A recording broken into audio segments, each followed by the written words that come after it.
Kalau kamu ingin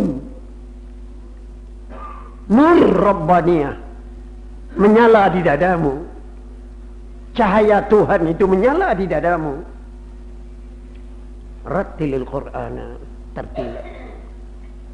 Coba kamu baca Quran dengan tartil yang baik. Baca Quran dengan tartil yang baik, dengan suara yang baik, dengan lagu yang baik. Inna sanulqi 'alaika qawlan thaqila. Kami akan tuangkan ke dadamu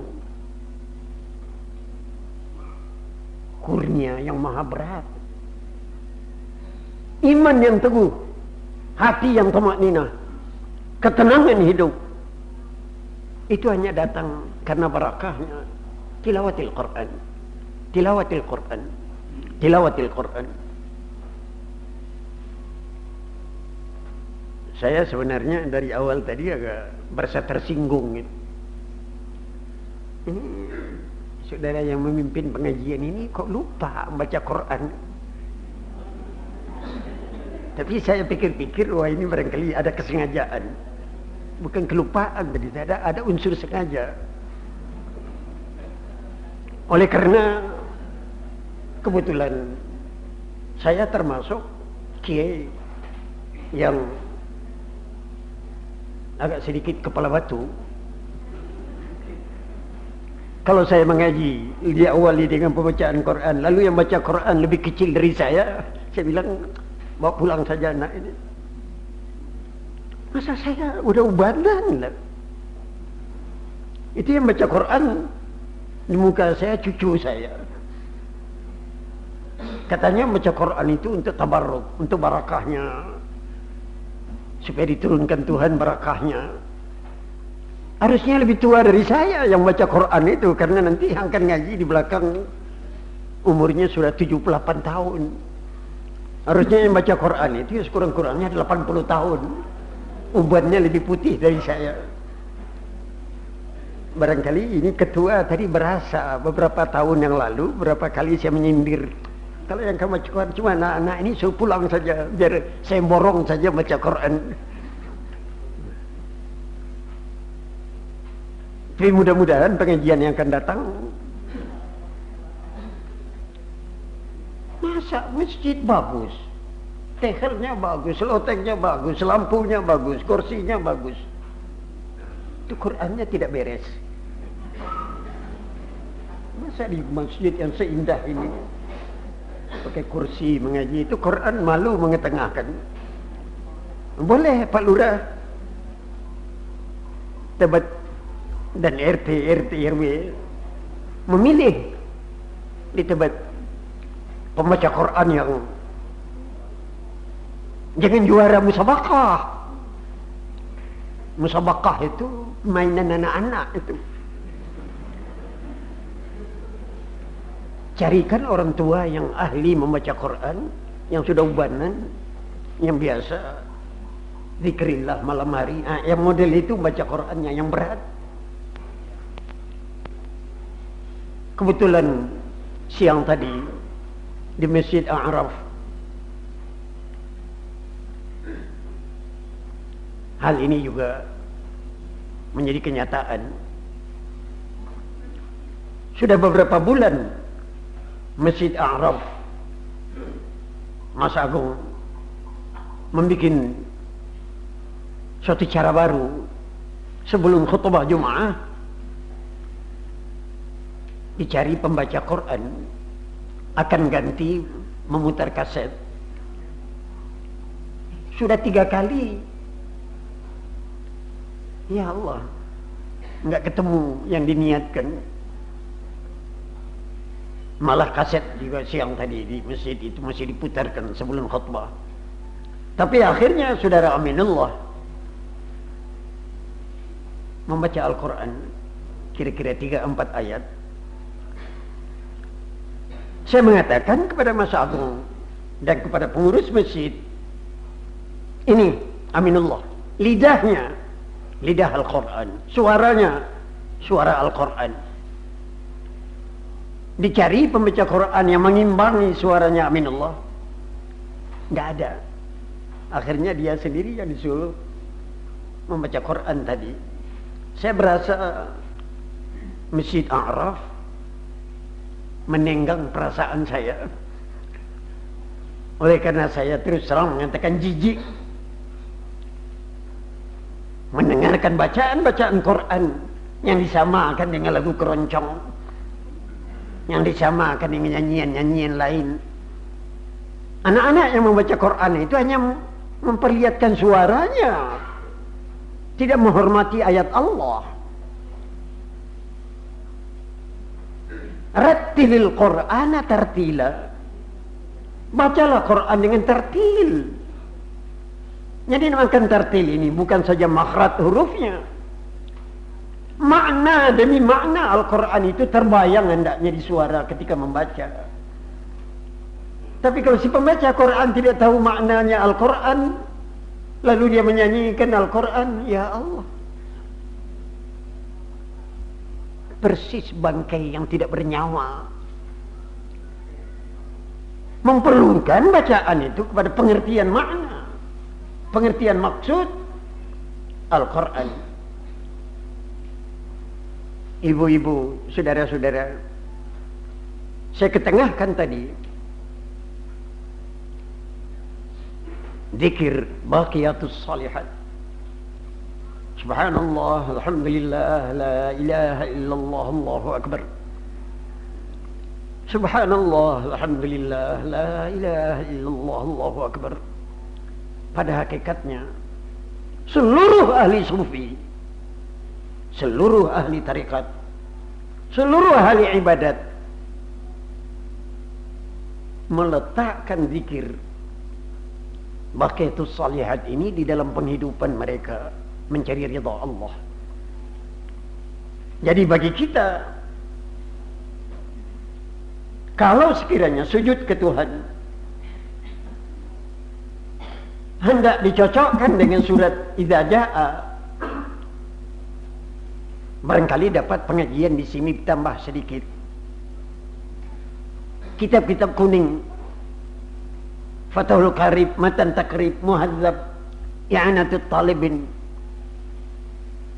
mengajarkan bacaan salat tasbih ketika ruku' atau ketika sujud. Subhana rabbiyal azim, subhana rabbiyal a'la. Ada lagi menambah dengan wa bihamdih, subhana rabbiyal a'la wa bihamdih, subhana rabbiyal azim wa bihamdih. Habis, tidak ada tambahan lagi. Tapi Aisyah menceritakan hadis ketika telah turun ayat Idza jaa nasrullah wal fathu wa ra'aitan nasa yadkhuluna fi dinillahi afwaja fasabbih bihamdi rabbika wastaghfirhu innahu kana tawwaba. Semenjak turunnya surat ini, Rasulullah sallallahu alaihi wasallam merubah kebiasaannya ketika sujud dan ruku'. Tidak lagi dia membaca subhana rabbiyal azimi wa bihamdi, tidak lagi membaca subhana rabbiyal a'la wa bihamdi 3 kali, tapi dia baca menurut yang diperintahkan di surat Idza Jaa, yaitu fasabbih bihamdi rabbika wastaghfirhu innahu kana tawwaba. Subhanallah, alhamdulillah, la ilaha illallah, Allahu akbar. Subhanakallahumma wa bihamdik Allahumma ighfirli innaka antat tawwabur rahim. Begini bunyi tasbihnya Nabi sesudah turun surat Idza Jaa. Fasabbih bihamdi rabbika wastaghfirhu. Subhanallah, subhanakallahumma wa bihamdik Allahumma ighfirli innaka antat tawwabur rahim. Sama dibaca oleh Rasulullah ketika sujud dan sama dengan ketika ruku', dua-dua sama. Ini keterangan hadis yang kuat dari Aisyah sendiri yang memperhatikan bacaan Rasulullah ketika salat. Ibu-ibu, saudara-saudara, as-salah, as-salah, as-salah. Penterjemahan kalimat salat kepada sembahyang dikoreksi oleh ahli bahasa. Sembahyang bukan terjemahan dari kalimat salat. Sembahyang artinya menyembah dewa, yang. Salat bukan menyembah dewa, menyembah Tuhan. Lebih benar terjemah di Banten. Sebelah ke barat sedikit dari Jakarta ini, rakyat Banten tidak mau menamakan salat itu sembahyang. Diterjemahkan saja dengan bahasa Arab lagi, sujud. Suruhlah anakmu sujud. Mereka takut mempergunakan kalimat sembahyang untuk terjemah salat. Sudah sujud apa belum? Tapi di Padang yang saya dengar sejak saya lahir, salat itu diterjemahkan dengan sembahyang. Malah tikarnya sajadah itu namakan lepik sembahyang. Sembahyang, jadi menyembah dewa. Ini dilihat dari segi bahasa, pantas ahli-ahli bahasa sakit kepala kalau salat hendak diartikan sembahyang. Lebih baik cara Banten terjemahnya sujud. Udah sujud belum? Ambillah sajadah. Nah,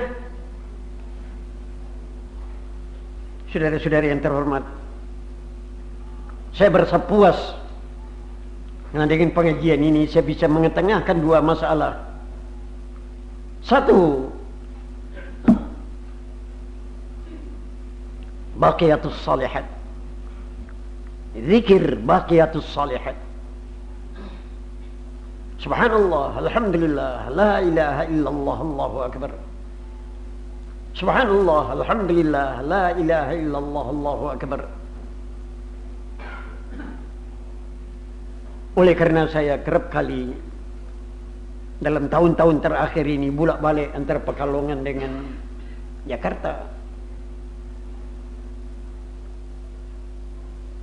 uban di kepala saya tidak memungkinkan lagi membuang-buang hari.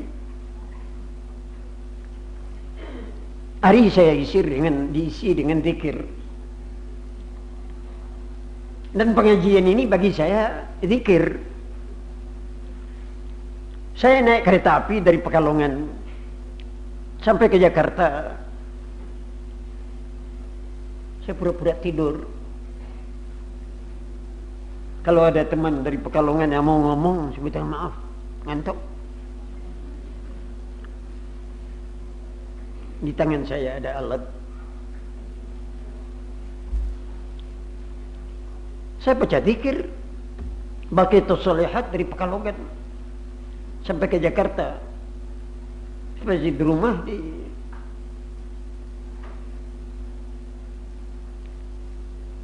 hutan kayu, saya lihat 4.000 lebih sekian. Saya bisa membaca Subhanallah, alhamdulillah, la ilaha illallah, Allahu akbar, ceklek.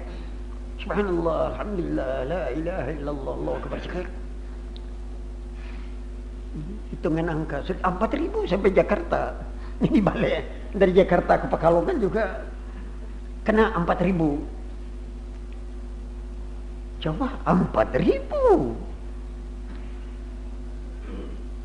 Ini kalau mau di atas kereta api, apalagi di atas plane, di atas kapal terbang, berangkat dari sini ke ke Bangkok, ke Singapura. Subhanallah, alhamdulillah, la ilaha illallah, Allahu akbar. Mempergunakan hari untuk zikrillah. Kita kira dulu ini hanya bisa diusahakan oleh waliullah, wali songo. Enggak. Kita sekarang di zaman modern ini bisa mempergunakan hari. Percobaan. Maaf. Tahukah saudara, kenapa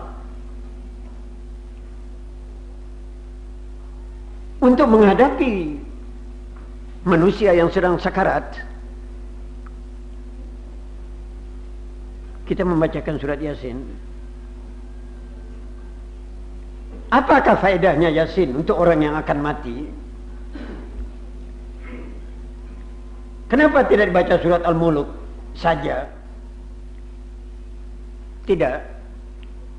Rasulullah memang mengajarkan untuk orang yang sedang koma akan mati,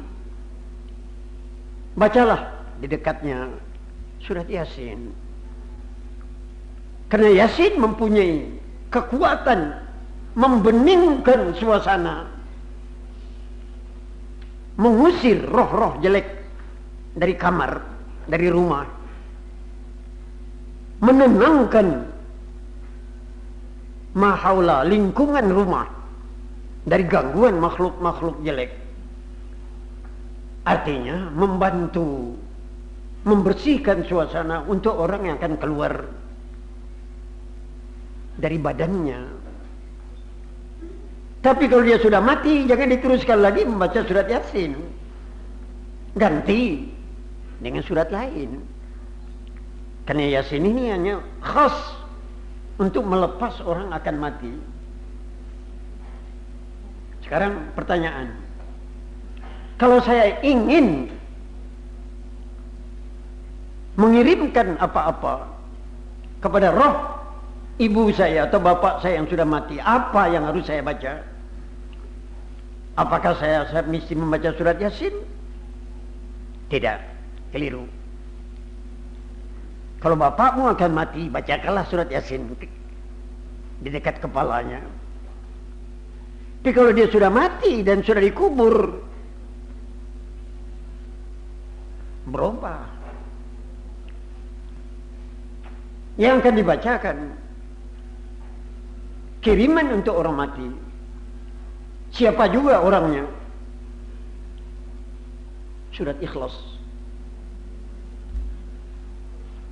Surat Ikhlas.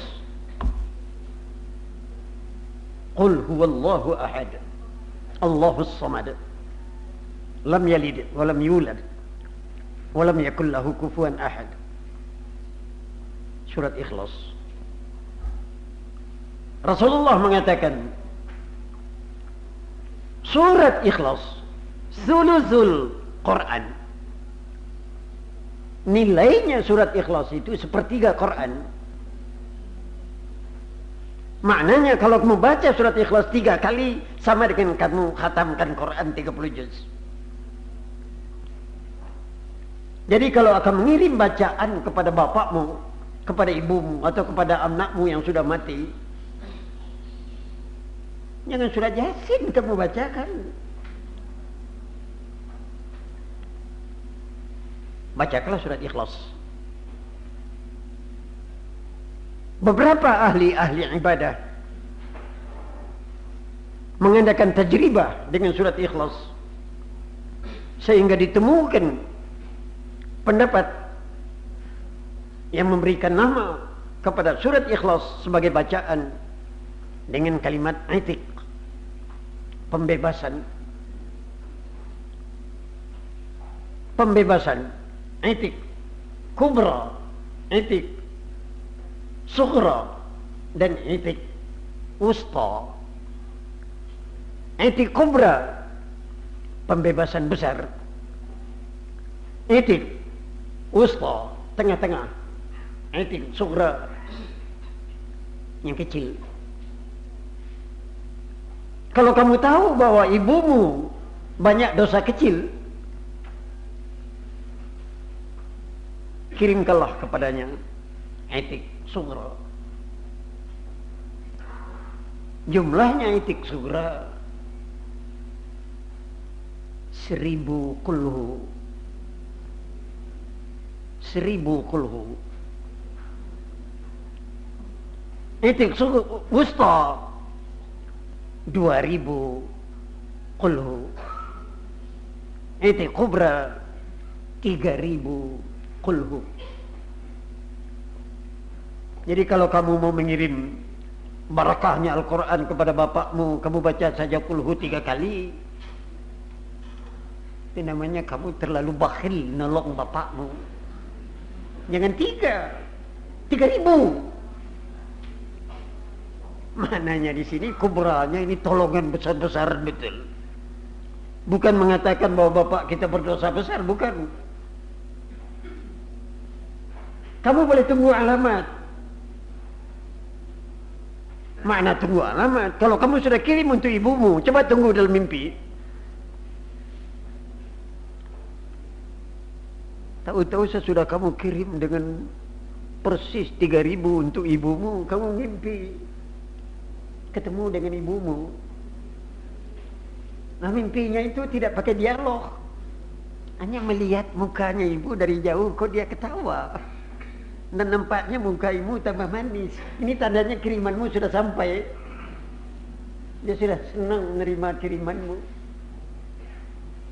Tapi kalau nanti kamu mimpi dengan ibumu, kelihatan mukanya dia habis menangis, bajunya basah-basah, dia melihatkan wajah kepadamu sedih. Tandanya minta tambah kiriman lagi.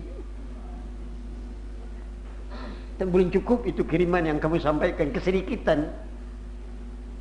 Maaf saudara-saudara, karena ini dengan tidak sengaja terloncat ini pembicaraan pada mimpi. Mimpi dengan orang yang sudah meninggal termasuk mimpi yang tidak memerlukan takwil.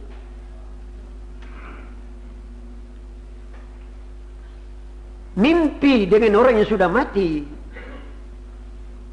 pada hakikatnya bukan mimpi. Rohmu dengan roh orang yang sudah mati itu ketemu. Memang perjumpaan betul.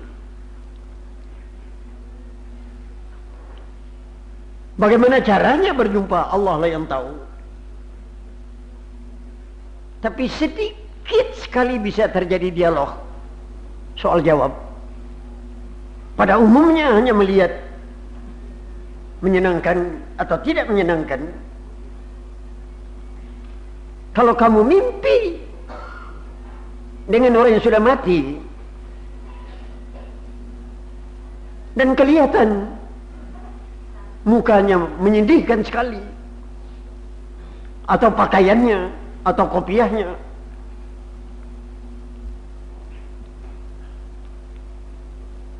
bacakanlah istighfar, minta ampun ke Allah, tanda dia sudah meminta kiriman ini. Kalau dia ada anak, katakan kepada anaknya, apa tidak pernah kamu kajikan bapakmu sesudah mati? Apa hutangnya bapakmu tidak pernah kamu bayarkan? Roh orang yang sudah mati, kalau dia berutang, tidak ada yang lebih dia harapkan supaya hutangnya dibayarkan oleh anaknya. Tapi umumnya anak zaman sekarang nerima pusaka mau, bayarkan hutang bapaknya tidak mau. Anak bajingan, bajingin namanya ini anak. Senang menerima harta pusaka, tapi hutang bapaknya tidak mau dia bayarkan. Anak yang baik, yang langsung ketika bapaknya meninggal, kalau dia tahu bapaknya berutang,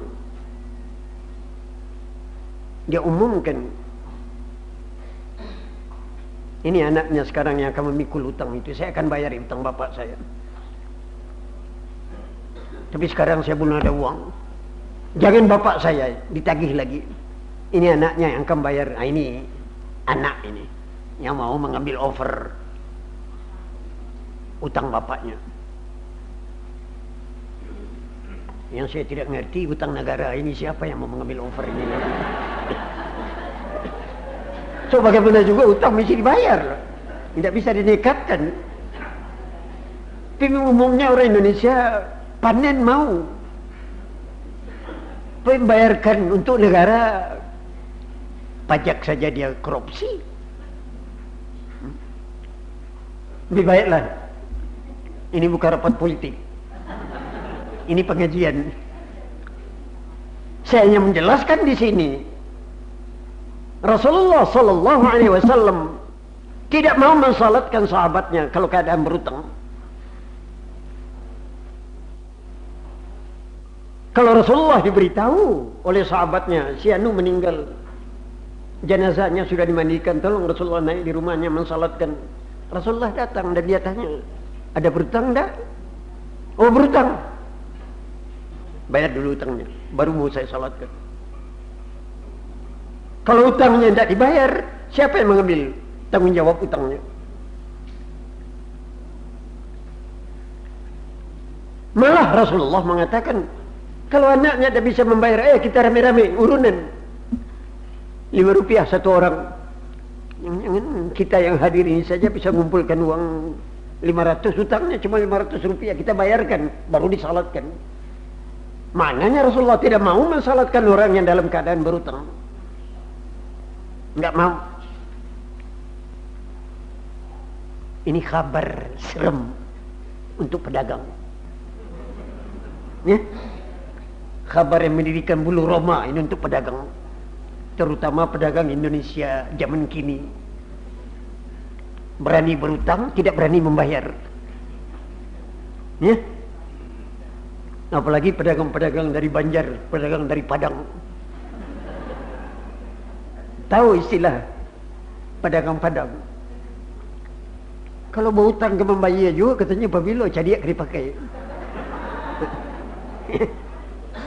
Kalau berutang mesti membayar juga, kapan cerdik dipergunakan? Nah ini pepatah bajingan ini. Jadi cerdiknya itu dia pergunakan supaya utang tidak membayar. Gepeng kamu nanti dikubur kalau mati dalam keadaan berutang. Usahakanlah sebelum kamu mati selesaikan utang piutang dulu. Kalau tidak, anakmu ajak berunding. Kalau saya bapak mati nanti, kalau ada orang menagih hutang, tolong kamu bayar. Dan tunjukkan daftar kepada anak, kepada siapa kita berutang. Utang, utang, utang. Tidak ada barang yang paling ngeri dari berutang. Kredit, kredit, kredit. Kalimat yang disiarkan setan di tanah air kita. Dipancing kredit itu dengan hadiah. Berhadiah, berhadiah. Segala toko sekarang menuliskan kata-kata hadiah itu dengan angka besar. Hadiah. Apa kamu tidak tahu Rasulullah tidak mau menerima hadiah dan tidak mau menerima zakat? Karena zakat itu ampas kekayaan orang.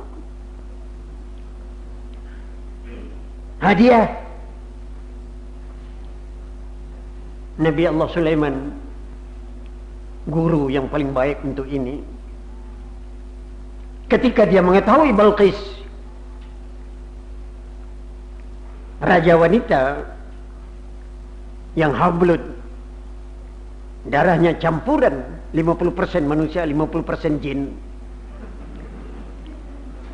Tapi Balqis penyembah matahari, menurut laporan dari Menteri Irigasi Hudhud, Nabi Sulaiman mempunyai menteri irigasinya burung hudhud. 3 kali sidang burung hudhud tidak kelihatan di sidang menteri. Sulaiman menanyakan, mana dia hudhud? Sudah 3 kali sidang tidak datang. Nabi Sulaiman mengancam, sampaikan kepada hudhud, kalau dia datang nanti saya kelupaskan kulitnya. Menteri bolos.